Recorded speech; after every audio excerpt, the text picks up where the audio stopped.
हो हाँ हटावा दे मेरे से तितलिया से। आने से उसकी आई बाहर, जाने से उसकी जाई बाहर, बड़ी मस्तानी है मेरी महबूबा की मेरी। वैसे वैसे का करे नहीं ये जैसे हेतर गाय न सीधा रौरा गाय या हम गाय कि हम शुरू कराई का अंताक्षरी खेलब।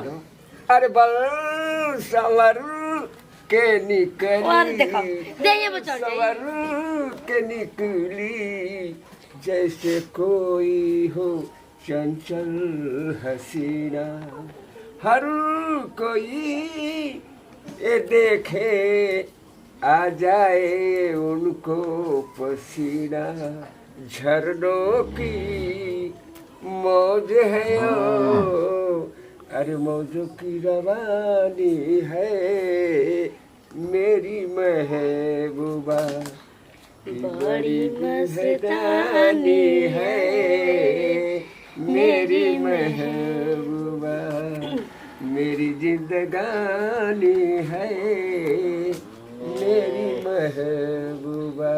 कैसा रहता हो?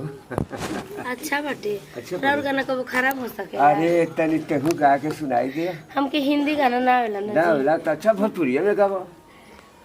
देहात में रहला तो भोजपुरी न जाना रौरा लेखा दिल्ली गुजरात नहीं न रह